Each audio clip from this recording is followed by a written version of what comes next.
শীতকাল তো চলেই গেল, আর আপনারা এখনও গাজরের হালুয়া খাননি।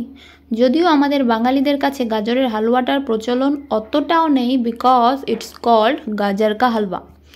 তো বাই দ্য ওয়ে, আসসালামু আলাইকুম, স্বাগতম অ্যান্ড নমস্তে অ্যান্ড আদাব all, and welcome to my videos.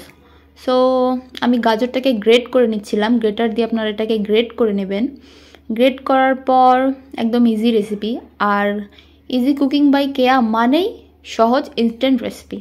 তো গাজরটা গ্রেট করে নেওয়ার পর আমি কড়াইতে ঘি দিয়ে দিচ্ছিলাম। তো ঘি যদি না থাকে তাহলে আপনারা সাদা তেল ইউজ করতে পারবেন, ওটাও চলে যাবে। তো তারপর গ্রেট করা গাজরটা দিয়ে দিলাম, এলাচ দিয়ে দিলাম 2টা।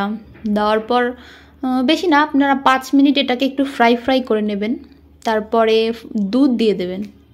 মেন উপকরণ হচ্ছে গাজর আর দুধ, তো অবভিয়াসলি দুধটা তো দিতেই হবে। তো আমি ফ্রোজেন দুধটা দিয়ে দিলাম। ফ্রোজেন দুধটা গলে যাবে যেহেতু জাল হচ্ছে, এ তো গলেও গেল দুধটা। তারপরে এখানে আপনার রেসিপি অলমোস্ট ডান। তো আপনি দুধটাকে জাল করতে থাকবেন, এটা ঘন হয়ে আসবে, আর দুধটা যখন কমে যাবে তখন লাস্টে চিনি অ্যাড করতে হবে।